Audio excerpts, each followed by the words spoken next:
Ampifaliana avana imbonatsika eto Andriamanitra amin'ity maraina ity ary dia manonona ny fahasoavan'ny Tompo amintsika tsirairay avy.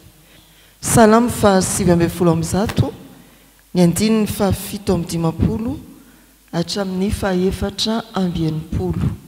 Nitsangana idera sy hanome voninahitra an'Andriamanitra isika. Hoy ny mpanao salamo: anjarako Jehovah, miny mitandrina ny teninao aho, mifona aminao amin'ny foko rehetra aho, mamindrafo amiko araka ny teninao, mihevitra ny lalaka aho ka mamerina ny tongotro ho amin'ny teny vavolombelonao, mandeha fainganao ka tsy nitarehdretra amin'ny fitandremana ny didinao, mihodidina tamiko ny famatoran'ny ratsy fanahy, tsy mba nanadino ny lalanao aho, mamatonalina ny voazako ideranao no ny fitsipika ao marina, naman'izay rehetra matahotra anao aho sy naman'izay mitandrina ny didinao. Jehovah, eniky ny famindramponao ny tany, ampianaro ahy ny didinao. Amen. Dia hivavaka isika. Tompo, ianao no anjara tsara ho anay ary navelanao hifidy izany izahay ankehitriny raha tonga eto an-tranonao amin'izao maraina izao. Mankasitraka anao fa tsy avelanao ho tafandrimandry izahay no foazonao koa ny fanahinay, ampatsiarovanao teny izahay fa mpanota mahantra ka tokony hibebaka mba tsy ho elohina sy ho fatomandrakizay. Koa dia miondrika eo am-pototry ny hazo fijalian'i Jesosy Kristy, manandy tanana mangataka ny famindramponao vaovao. Miondrika eo am-pototry ny hazo fijalian'i Jesosy Kristy, mangataka ny rany hanadio anay ho afaka amin'ny tsy fahamarinana rehetra. Eny misaotra anao fa afaka manantena ny tanam-pitiavanao mandray anay izahay. Tonony aminay indray ny teninao fa famindrampo ny sitrakao fa tsy fanatitra alatsadra. Dia anao ry Tompo hitantana anay amin'ny fanainao masina amin'ity fotoana ity, fotoam-pandiniana ny soratra masina, mba ho azavainy ny fanainao ny teninao, hampiorina anay, hampitombo anay, mba hisy ho zarainay amin'ny hafa-ko. Amin'ny anaran'i Jesosy. Amen. Ny Kolosiana 2:4 hatramin'ny 7. Izany no voalahatra araka ny karatra mofinaina hiveloman'ny fiangonana amin'ity anio ity. Kolosiana 2:4 hatramin'ny 7. Iarahantsika mamaky amin'ny anaran'ny Tompo ny teny. Ary izany no lazaiko fa ndrao isy hampahadiso hevitra anareo amin'ny teny tomarina, fa na dia tsy manatrika anareo amin'ny nofo azy aho, dia manatrika anareo ihany amin'ny fanahy, ka mifaly sy mijery ny filaminanareo sy ny tsy fiovan'ny finoanareo an'i Kristy. Ko tahaka nandraisinareo an'i Kristy Jesosy Tompo, dia mandehana ao aminy araka izany koa, ka mamaka tsara sy miorina mafy ao aminy ary tafatoetra amin'ny finoana, toy ny efa nampianarana anareo, ka mazoto amin'ny fisaorana. Amen. Ray masino, manamasinana ny fahamarinana, ny teninao no fahamarinana. Amen. Mbola hivavaka isika. Manoloana eto Andriamanitra ny soratra masina, mirakitra ny arena izay tianao ho zaraina aminay. Omeo anay ny fahavononana ampanahy, antsaina ary amin'ny maha olombelona anay rehetra, mba handray ny teninao. Amin'ny anaran'i Jesosy. Amen. Eny ampelantanantsika ny taratasy taridalana sy fintina ny amin'ny fandiniana ny soratra masina. Voalohany riavana dia fanitsina paraisykely ilay taratasy. Misy marika eo ampovoambony eo 2:20 hatramin'ny 5:20 dia tsy pio iny, fa ery amin'ny 2:30 hatramin'ny 5:30 ny toerany. tsy pioiny fa tsy izy vefanaverina eo amin'ny 1:30 hatramin'ny 5:30. Ny fanotsiana faharoa dia ny amin'ny hoe fampiarana 5 fa tsy 7. Tsy haiko hoe mbola natory iana nanao an'io fa nanenjika herinaratra tsy dia tapaka ty dia nisy zavatra tokony natao mise en page nefa tsy vita. Ndao ary havana efa nataontsika tato anatin'ity volana jolay ity ny bokin'ny Kolosianina tapabolana lasa izay. Iza ny matadidiny amin'ny bokin'ny Kolosianina? Toko 4. Soratan'i Paoly ho an'ny fiangonana tany Kolosia.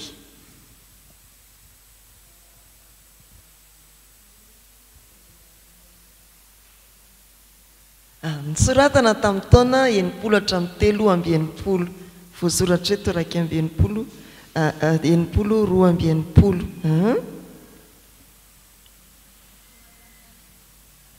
Nisoratany Paoly tany ampigadrana, tany ampifatorana. Na koa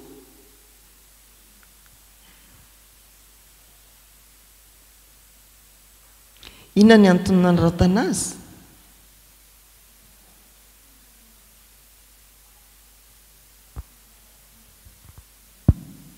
Fiarovana ny fotom-pinoana, fampaherezana ny fiangonana mba tsy handray ny fampianaran-diso.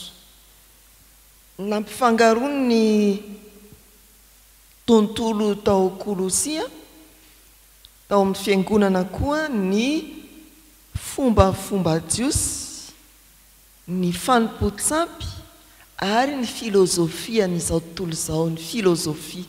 Ireo zany tafiditra tao amin'ny fampianarany fiangonana.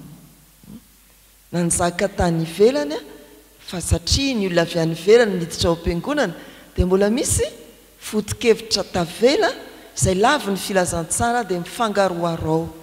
Raha mampianatra zany ny olona anankiray dia mety nampianatra ny fampianarany jiosy izy, mety nampiditra kely ny amin'ny fanompoan-tsampy, mbola niazona ny amin'izany ary dia nivoy koa ny filozofia izay natanjaka tamin'izany ny filozofia grika.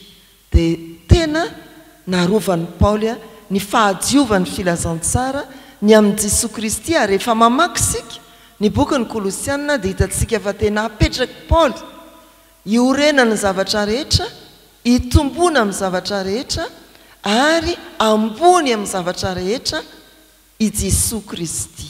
Tena hoe izo ny zavatra rehetra, tsy misy zavatra azo tenenina zany raha tsy Jesosy Kristy, raha tsy ao amin'ny Jesosy Kristy.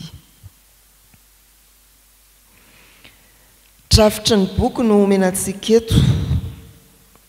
Ao ihany zany hoe ny foto-kevitra misongadina. Rehefa mijery ankapobeny ny bokin'ny Kolosianina sika dia mahita fa ny toko voalohany no an'ny voatetiky ny soramandry, ny toko faharoa mandeha irery, ny toko fahatelo mandeha tsisy fizarana, ny toko fahaefatra mandeha tsisy fizarana.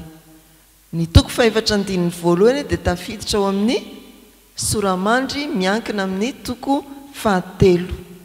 Ny toko fahaefatra dia manomboka amin'ny hoe mareta, sora-baventy. Zany zany ilay hoe mandinika soratra masina.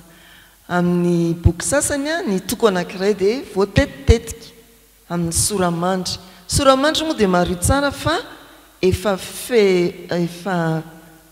fe-kevitra apetraky ny mpandinika ny nandrafitra ny baiboly hoe atretiko atreto zany dia izao ny tokony ho foto-kevitra azo apetraka ny amin'ity soratra masina ity.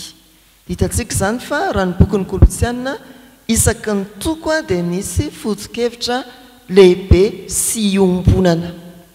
Ety azo tetitetehana ihany ny toko fa nisongadinao raha ny soramandry ny jerena dia isaky ny toko dia soramandry anankiray afa-tsy ny toko voalohany. Tao asika hiezaka hijery ny drafitry ny boky. rehefa miteny hoe drafitry ny boky isika raha ny dika teny fahenina zao dia nizarainy efatra fotsiny bokyny Kolosiana fa manana izay mety ho fizarana atolo ny mpandinika ny baiboly ity manoloana antsika ity zany satria heverina fifambahanana antsika ny dika teny fahenina dia afandray koa araka ny voalaza teo dia voatetitetika ny toko voalohany toko faharoa hatramin'ny toko fahaefatra dia mandeha bolongany dao ary ny toko voalohany andiny voalohany hatramin'ny fahaefatra amby folo sady mijery baiboly ihany sika ny azo amin'tinana ny voalaza ao dia ny fiarabana sy ny fisaorana inona ne ny fiarabana apostolika atao amin'ny Kolosiana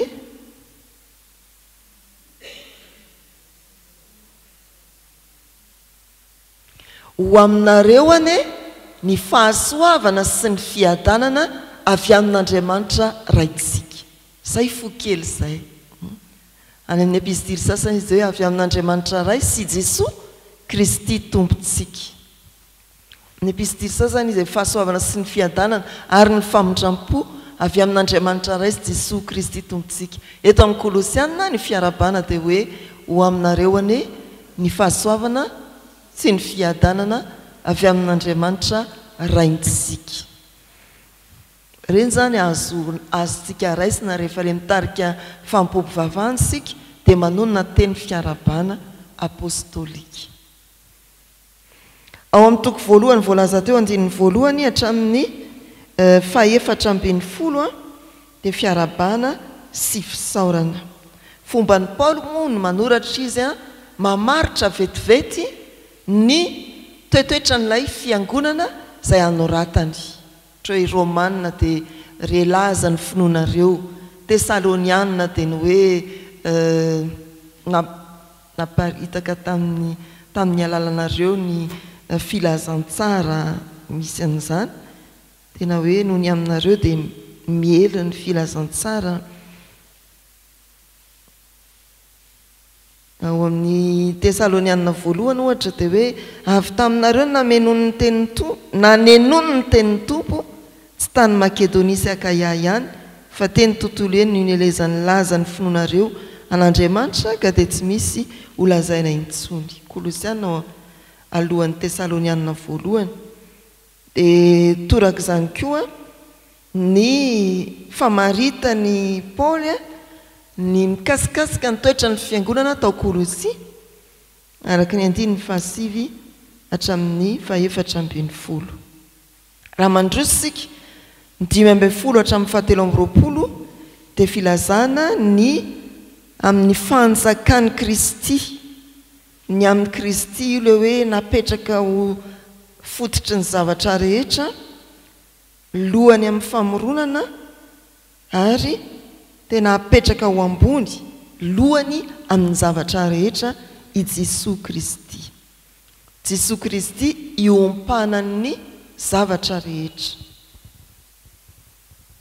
dia eo amin'ny andininy fahaefatra amby roapolo hatramin'ny fahasivy amby roapolo Paoly apôstôly kosa mamaritra ny endriky ny fanompony an'Andriamanitra Paoly apôstôly mamaritra hoe toy izao sy toy izao kosa ny fanompoko an'Andriamanitra tena tsy nanao ambanin-javatra ny fahadiovany filazantsara eo amin'ny andininy fahavalo amby roapolo dia ny hoe izy no torianay ka samy anarinay sy ampianarinay amin'ny fahendrena rehetra ny olona rehetra mba samy atolotray ho tanteraka ao amin'ny Kristy izy rehetra amin'ny famaranana ny toko voalohany rehefa vitany ny fahamaritany ny amin'ny Kristy ny amin'ny fiangonana tao Kolosia dia mba napetra ny vetivety kosa ny fahatsapan'ny tenany sy ny asa fanompoana izay nataony eo amin'ny toko faharoa andiny voalohany hatramin'ny fahatelo amby roapolo dia fametrahana indrindra ny fampianarana mampitandrina ny amin'ny fampianaran-diso ao amin'ny toko fahatelo andiny voalohany hatramin'ny fahadimy amby roapolo dia ny fiainam-baovao ao amin'ny Kristy hevero ny any ambony ary dia nametraka toromarika momba ny fiainana ao amin'ny Kristy any amin'ny isa-tokantrano koa i Paoly eo amin'ny toko fahatelo. Asainy misaina ny zavatra any ambony sika, io no manomboka ny toko fahatelo. Sainy ny zavatra any ambony fa tsy ny zavatra ety an-tany. Zay le nolazaina taminareo ny fiainantsika miara-miafina amin'ny Kristy ao amin'Andriamanitra. Tadidinareo zay lesona zay. Dia ao amin'ny faraparana izy mampisaina antsika kosa zay tokony ho fiainana any an-tokantrano.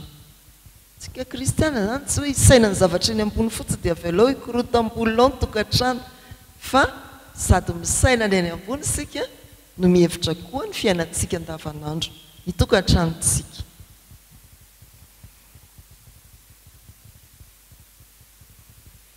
Ao amin'ny toko fahaefatra dia afatra sy fanaovam-beloma. Manaitra ny fanambaran'ny Paoly hanao hoe rehefa voavaky ty epistily ty dia mba hampitao amin'ny kristianina any Laodikia koa.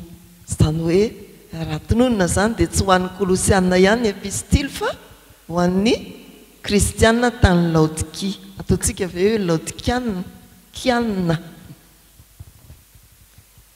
Aiza ho aiza misy an'izay.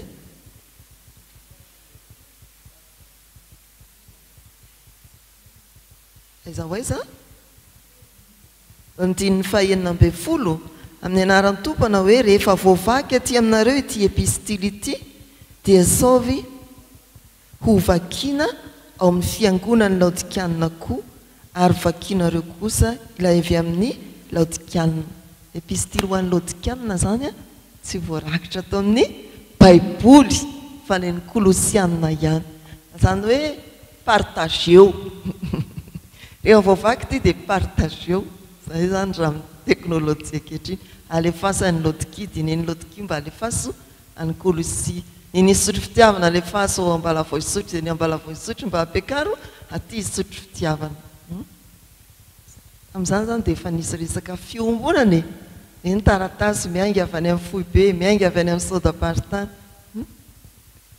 Zay ilay izy. Hitantsika eo amin'ny fanaovam-beloma mahafinaritra ny fitanisana karazan'olona be dia be mpiara-manompo veloma amin'izao, veloma amin'ny anina, veloma amin'ny anina. Jereo anie ny andininy fafito amby folo afatra. Lazao amin'ny arkipo hoe tandremo ny fanompona izay noraisinao tao amin'ny tompo mba hatanterahanao izany. Io zany dia mety hoe arkipo le mpanompo rehefa servizy any izy vao tonga. Dia mba hoe tandremo re, tandremo ny fanompona. Dia andeha sika araka ny voalaza teo raha ity texte manoloana antsika ity dia tafiditra ao amin'inona? Fampitandremana ny amin'ny fampianaran-diso. Toko faharoa mampivohitra ny fampitandremana amin'ny fampianaran-diso. Ireto ny hevitra heverina ho manan-danja mivoaka avy amin'ity texte ity. Daholo mba zarao ny avy any aminareo e, afa-dimy pejy. Inona ny hitantsika fa tena mba azo raisina na foto-kevitra azo voizina atao amin'ity anjara mofinainantsika ity. Aza miovaova. Hitanareo le 473 teo. Miovaova zao rehetra zao ry tsy miova momba anay. Moa zany ho antsika mpiomana any amin'ny sefala sy ny sisa rehefa mandrafitra liturjia dia tsy maintsy ampifanjona amin'ny texte ao amin'ny perikope. Raha nitory teny ianao dia efa fantatra hoe tia notoriana dia mifanojo amin'izay koa. Fa rehefa tena milonam-bavaka amin'ny mpanomana na tsy hitory teny azy izy dia efa tarihan'ny fanahy izao hoe ity nitory teny hipotra ao azonareo. Dia zay ny firindran'io liturjia io fa tsy hoe azy tiako dia tonga dia arovy ao tompo mipetraka voalohany indrindra fa io tena tiako mihitsy io irio. Fa tena misy firafitra io hoe ohatra zao tamin'ny lahady le hoe aza matahotra namanay azy dia jerontsika inge io fandarina mbola tsy nialy 460 tafiditra ao, 611 tafiditra ao. Raha ny teny zao ny famelan-keloka tamin'ny alahady hoe fiadanako nomeko anareo dia inona ny tsenatsika ny famelan-kerika ianao zay mitady ny fiada zay ny atao hoe mandrafitra liturgie fa tsy apetrapetraka fotsiny eo izy io eny ary ny foto-kevitra anankiray zay entin'ny mofinaina manoloana antsika dia ny hoe aza miovaova aza misolosolo akanjo ny dikan'izany aza miovaova amin'izay efa nampinonanao ina koa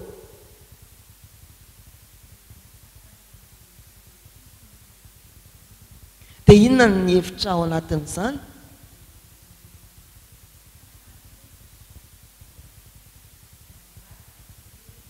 raso aloha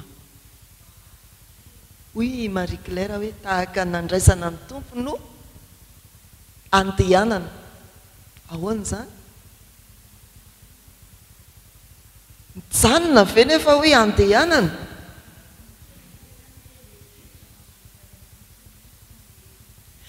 iny ny orenanao tao amin'ny tompo iny no entinao mandeha fa tsy eo ianao dia eo ianao fa mandroso ianao mbola manampy an'izany andininy fafito hitantsika ohatrany hoe maniry ohatrany ohatra zava-maniry eo no entin'ny Paoly manohy ny fanazavany andao ary andao indray zavatra hafa indray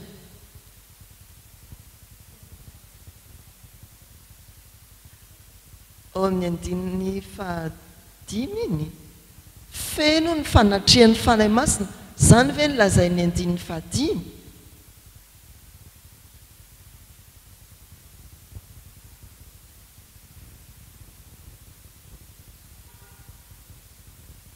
andininy fahadimy dia manao hoe na tsy manatrika anareo amin'ny nofo aho zaho dia manatrika anareo amin'ny fanahy mbola tsy nifankahita tamin'ny fiangonana tokoa aloha i Paoly mbola tsy tao amin'ny fiangonana tany Kolosia izy saingy tsy tafandrimandrika dia manoratra mametraka fampianarana samihafa feno fanatrehan'ny fanahy masina ve ny hevitra io andininy fahadimy io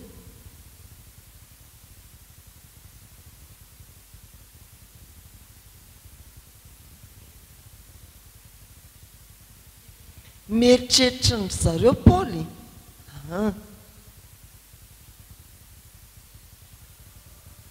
na tsy mifanatrika azy sika dia mifandray foana na tsy manatrika anareo amin'ny nofo aho zaho dia manatrika anareo amin'ny fanahy na tsy mifanatrika azy sika dia mifandray foana misy hevitra momba an'izany eo amin'ny fintinao inona koa efa fantatra reo daholo le izy kay zay le hoe miara-mandinika inona koa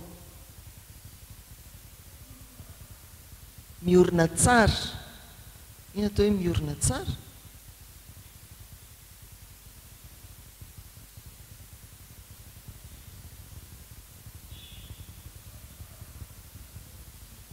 tsy mivadibadika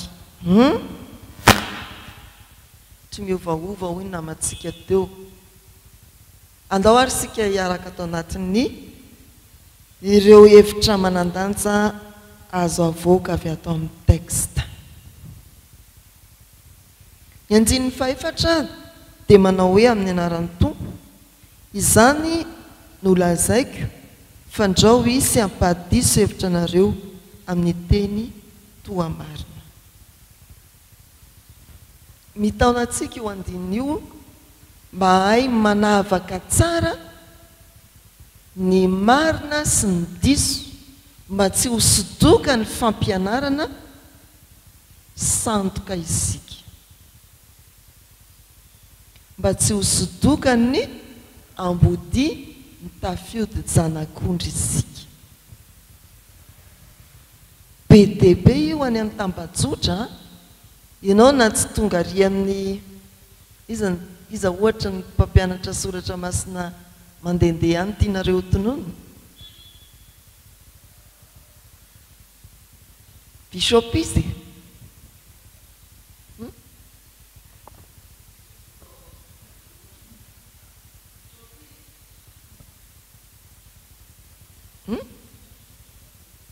tsy mahafantatra mahafinaritra aloha le hoe tsy mahafantatra sao dia midona amin'ny potora sendra fanena amin'ny tampoka any misy an'izany hoe Bishop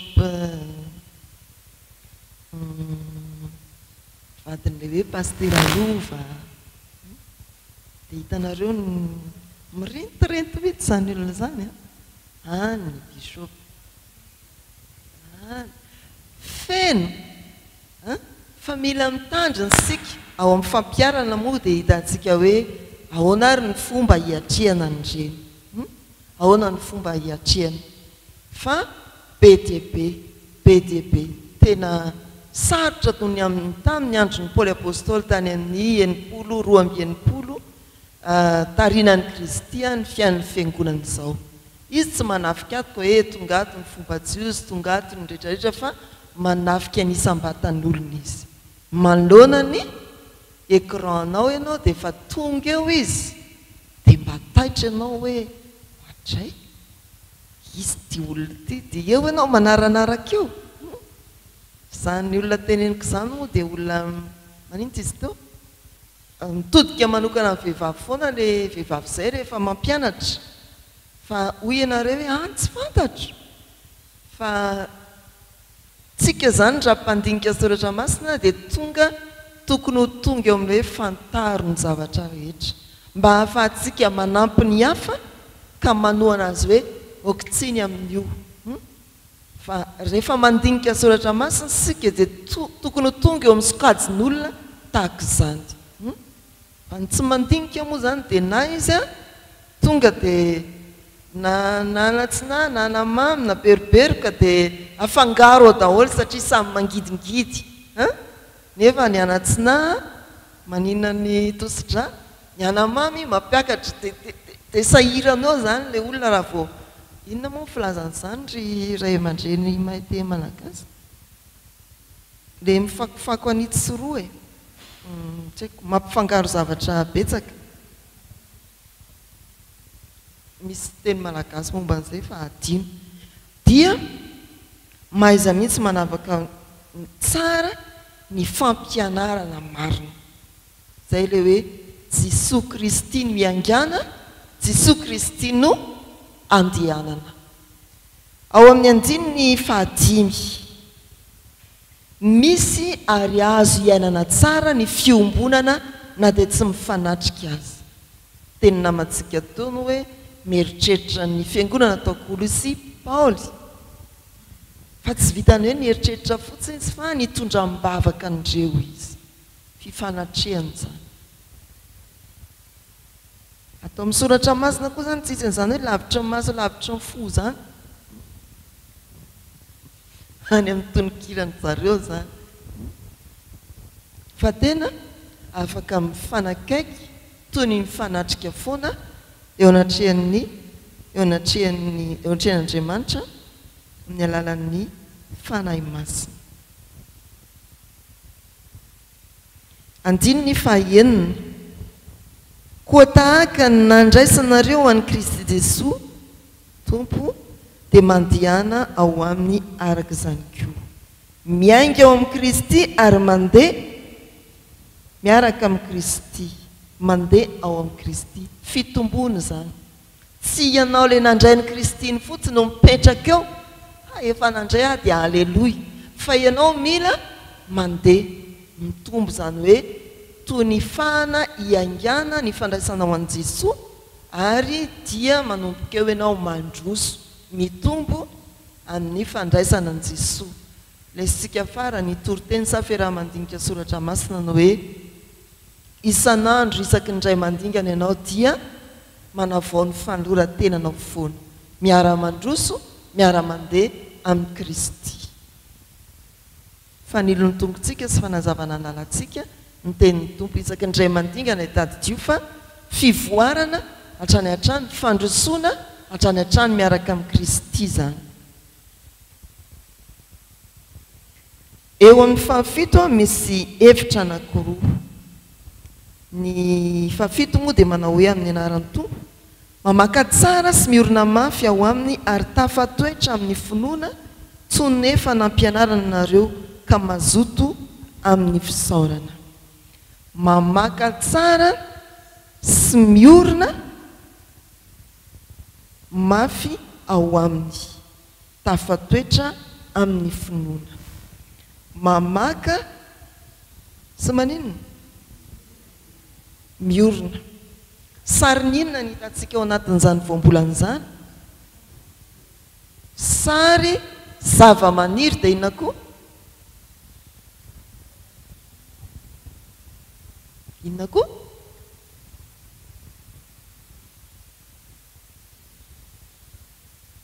zareo BTP ne mahitsara an'izany miorina manohatra hoe manorina trano misy fototra matanjaka izany na ny faka na ny trano ary misy fitomboana fa tsy hoe mijanona tao amin'ny fototra fotsiny ny trano na io zava-maniry dia fakany fotsiny ao misy fitomboana misy fitomboana ny fototra dia tsara Jesosy Kristy fa maniry ianao mitombo dia sariny zava-maniry sy sariny trano no hitantsika ao anatin'izany andininy fahafito izany ny fahadimy dia eo moa zany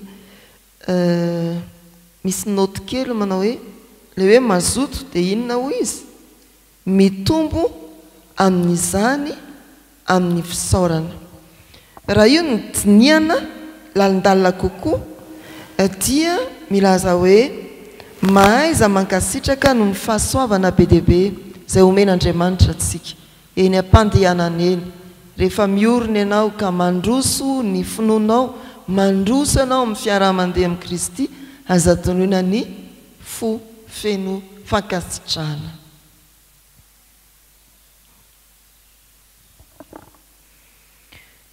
ndreto ary ny fampiarana raha izay ny foto-kevitra azosika ntsiponina amin'ireo andininy vitsivitsy ireo inona no azosika ampiarana an'izany soratra masina izany eo amin'ny fiainantsika nda ho ary fandraisam-pitenenana indray avadio ny taratasy ireo ny foto-kevitra inona reny mba azosika ampiarana an'izany eo amin'ny fiainantsika mahaiza manavaka ny fampianarana maripotitra marina ahoana ny ampiarana izany eo amin'ny fiainantsika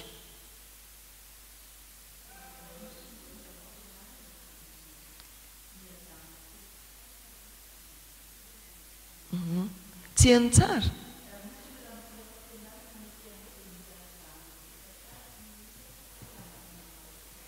raha misy olona mitondra fampianarana dia mila zahana toetra tsara mazoto mianatra soratra masina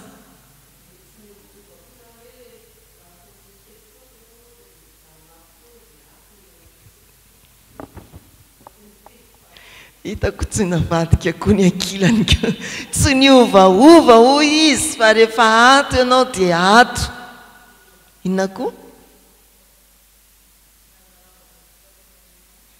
mahay manavaka ny sitrapon'Andriamanitra melohany aizantsika manavaka ny sitrapon'Andriamanitra dia tsy maintsy fantatsika zany ny sitrapon'Andriamanitra dia izay ilay hoe tena mianara soratra masina mba hafantarana hoe zao no izy inona koa ny fampiarana ohatra ny andininy fahadimy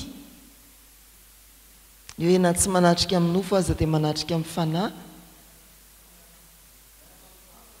aoka hifampivavaka aoka zatra hifampivavaka sika io moa zany tena ao amin'dinika mariazy za dia manitrikitrika mafy mihitsy e tsy tokony hipetraka mihitsy zareo ny fahasarotam-piaro rehefa mifampivavaka nareo dia levina ho azy zany fahasarotam-piaro zany fa matoa ianao sary-piara-mivadinao tsy mivavaka ho azy ianao iainga ao an-trano izy eto amin'ny bavaka any amin'ny braona izy fa nerasera amin'ny sekretera ny eto amin'ny bavaka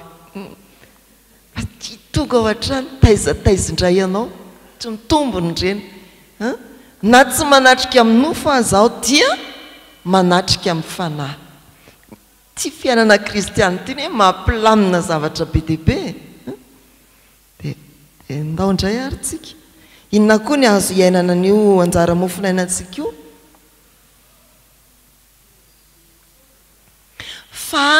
fahaiza mankasitraka an'Andriamanitra.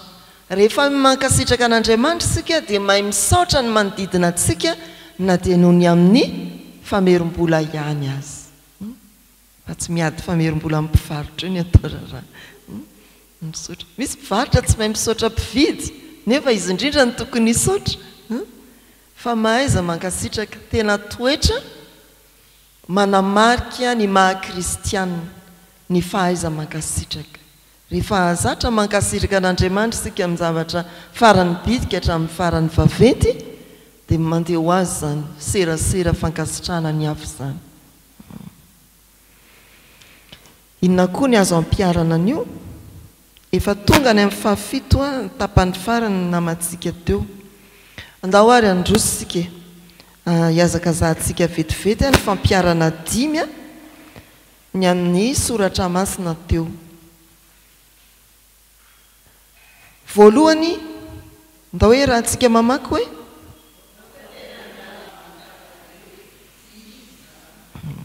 aoka samy andalina ny soratra masina isika, angatao ny fahaiza manavaka sy ny fahaiza manivana. Ny fampianarana tonga ao anatrehantsika amin'ny ataoko hoe na amin'ny alalan'ny tambajotra na amin'ny alalan'ny faneraserana aman'olona, raha vao misy voro-vahoaka moa zao dia mahafinaritra misy mpitory-teny foana. Eny an-tsena, eny amin'ny tribonaly, mandalo teny amin'ny tribonaly teny aho omaly dia gaga, misy olona mitory-teny, tena ilaina ny ohatran'izao. Satria ao anatin'ny ady mafiny mpiatrika fitsarana, fa tena misaotra an'Andriamanitra izy. Ninona daladalana kely ataony eo tsika moa rehefa miteny ohatry ny adala ve ohatry ny tapy. Fa ninona ataony eo rehefa miasa amin'ny fanahy masina mety tafapaka ao amin'ireo olona miady ireo. Izy zany tena za manokana dia midera ny fahasahin'ireny olona ireny aloha e. Misy zany hoe mirenty be hitantsika any amin'ny tambajotra, fa mazana ny olona makeny ankalamanjana dia olona tena fahatsorana, mba tsy ilazaiko hoe tena olona sahirana koa izy. Indray tsy nitondra megafone vehivavy anankiray ary izy tsy hoe adala sanatria, fa tena hoe ny herin'ny rehetra ny natotony mitory teny eo amin'ireo olona manodidina ny tambohan'ny fitsarandreo. Zay tena zavatra ilaina ny ohatr'izao fa hevitra very fanantenana ireo olona ireo hoe dia miaino moa izy tsara, tsy miaino izy fa efa nafaka ny adidiny zay ireny mpianakaviany izay. Fa ny tiako lazaina koa hoe ampivorim-bahoaka naiza amin'izao dia misy olona mijoro hilaza soratra masina, tsy teny aho hoe tenin'Andriamanitra. Fatatsika sekola lahady ny atao hoe tenin'Andriamanitra dia ny soratra masina hiasan'ny fanahy masina. Kilasy fahavalo zany iza mampianatra kilasy fahavalo tsika? Za taloha mpampianatra kilasy fahavalo dia haiko tsenjery ny lesony dia zay foana ny teniteny eny ary.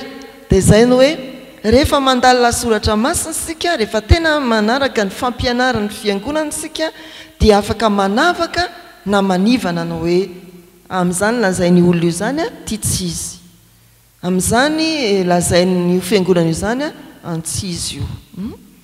Ary io tsy hoe tsisy fotsiny enti-po ankatezerana, za tsy menanareo fa sekta be, fa tena hoe ny fanahy ao anatintsika no ahafahantsika manavaka, manivana, samy hafa zany hoe io nisy zavatra nomenantsika fa voasivana ny hoe reto kosa tsy iainako ty raisiko fiainako. Zay le hoe fantaro ny zavatra rehetra azony mafy zay tsara. Aiza ary ny alalanao amin'ny zavatra rehetra raha tsy mandinika soratra masina anao, manaraka fampianarany fiangonana, tsy mionona fotsiny ao amin'ny katekomena fa tena manaraka ny fampianarany ivony sampana zay tokony izy, fampianarana marim-potitra tsara fa tsy hoe tairo ny vavaka dia lefaso fivirina, fa tena tokony izy fandalinana soratra masina. Dia tsy afaka hiditra eo amin'ny andininy fahefatra mihitsy sika na iainany andininy fahefatra raha tsy mandalina soratra masina. Ny faharoa amby efapolo ahoana ny voalazao?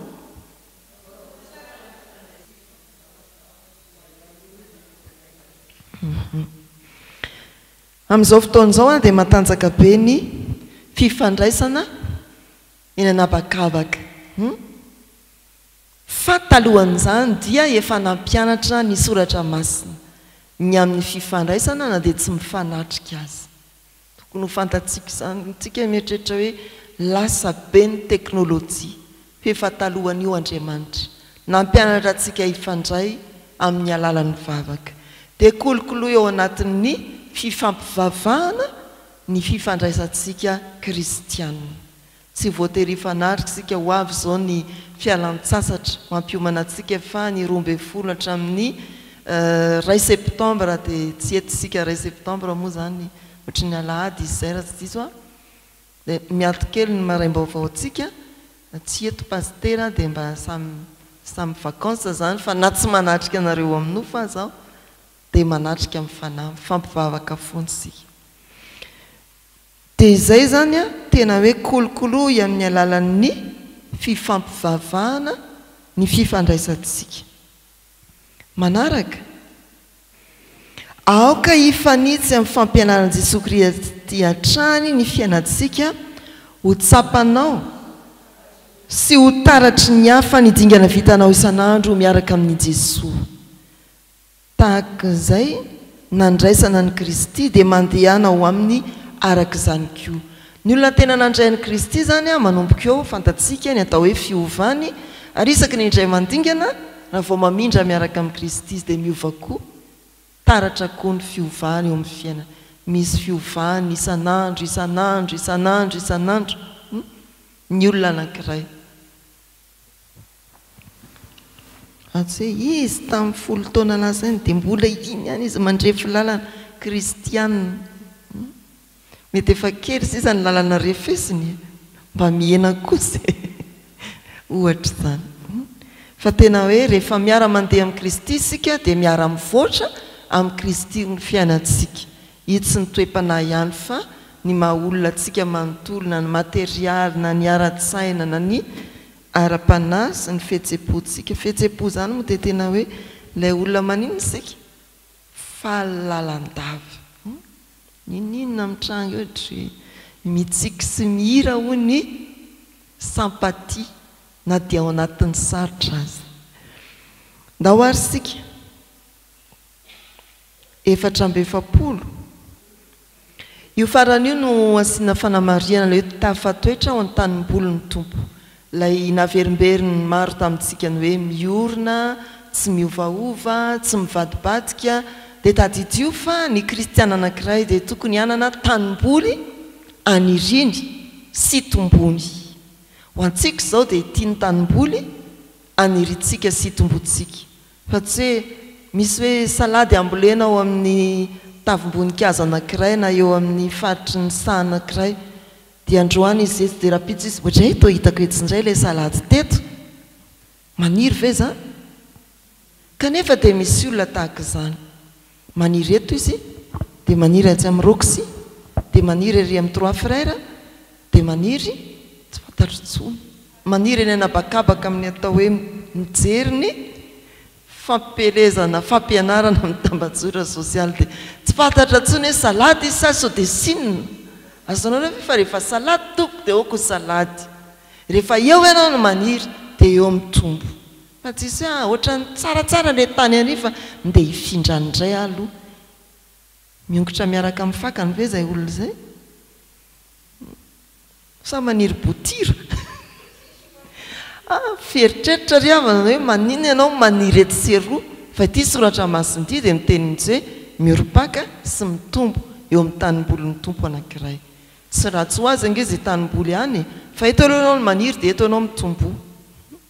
Tsy sady teo salady ianao no teo sodesina teo kininina koa ngamba nefa raha dia tsy haintsony fa aoka ianao iorom-paka dia aniry sy tombo.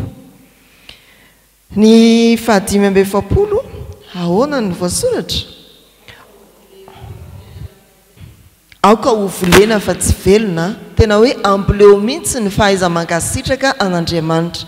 Tsy amin'ny vavaka fisaorana ihany fa amin'ny fanompo-pivavahana fankasitrahana an'Andriamanitra isaky ny manolotra fandaharana isika na mariazy na inona tonga eto isika na amin'ny manjo isaotra sy anome voninahitra an'Andriamanitra. Zay ny antony liturjia ny fanompom-pivavahana dia fisaorana sy fanomezam-boninahitra an'Andriamanitra amin'ny anton-javatra samihafa. Na ory ianao, na faly ianao, na andavanandrom-piainanao toy ny amin'ny alahady dia ao anatin'izany ny fisaorana sy fanomezam-boninahitra an'Andriamanitra. Voleo amin'ny fiainantsika kristianina izany hoe fahaiza-mankasitraka an'Andriamanitra. Ny fanatanterahana fanompoana koa dia fanehoana fankasitrahana an'Andriamanitra. Inona anao varika an'i Jehovah no ny soa rehetra nataony tamiko? Anefa ny voadiko amin'i Jehovah, inona le voady? Anao an'izao dia anao an'izao dia ataoko itsy dia ataoko ry. Fa tsy hoe le voady vola fotsiny. Fa nanao voady fanekeny sika. Teo amin'ny batiza dia zao zao daholo no ataoko. Teo amin'ny mpandray dia zao zao daholo no ataoko. Teo amin'ny dekona dia zao zao daholo no ataoko. Dia fainy ireny fanompoana ireny fankasitrahana an'Andriamanitra ny fanompoana izay tanterahantsika. Dia eo koa moa izany ny fanompoana samihafa, ny fijoroana vavolombelona ny ivelan'ny fiangonana efa fankasitrahana an'Andriamanitra hoe Andriamanitra nanao zavatra tahaka izao tamiko ianao dia mba hanao zavatra ho anao koa. Tsy ao am-piangonana ihany fa eny ivelan'ny fiangonana rehetra. Izay no taridalana fampiarana n'ity anjara mofinaina ity ho antsika fiangonana araka ity fandalinana soratra masina ity. Dia hitantsika fa nentina tamin'ny fomba tsotra ny fandalinana androany, asa tany aminareo tamin'ny firy vao nirehitra ny jiro, taty aminay amin'ny 5. Dia eo zany ianao vao izay ary riavana ny fotoanantsika anonona vavaka mangina hifarana amin'ny raina izay ny an-danitra isika dia hamarana izao fotoana izao. Tompo dia misaotra ny amin'ny fiombonanay tamin'ny fandiniana soratra masina, ny asan'ny fanahinao ampitoetra betsaka ny teny aty anatinay, mba tsy ho enona fotsiny izany fa hiainana indrindra koa. Dia manonona vavaka ampomanginy izay amin'izay manery ny fonay ho fiainana ny teninao sy fametrahana ny fiainanay andavanandro, ny fiainan'ny firenena sy ny fiangonana eo ampelatananao. Rainay izay ny an-danitra, ho amasinina ane ny anaranao, ho tonga ane ny fanjakanao, atao ane ny sitraponao ety an-tany ho tahaka ny an-danitra. Meo anay ny izay nasahaza ao anay, ary mamela ny elokay tahaka ny namelanay izay meloka taminay. Aza mitondra anay amin'ny fakapana, manafahanay amin'ny ratsy, anao ny fanjakana sy ny hery ary ny voninahitra mandrakizay. Amen. Ho tanteraka aminareo ary raiso amin'ny finoana ny jodranao atolotra amin'ny anaran'ny Tompo. Ny fiadanan'Andriamanitra izay mihoatra no ny fahalalana rehetra, hiaro ny tenanareo sy ny ainareo ary ny fanahinareo, ho tanteraka tsy anatsiny mandra-piavin'i Jesosy Kristy Tompontsika. Matoky ilay ny antso anareo, izy ihany no hanefa izany. Amen. Petraka ianareo.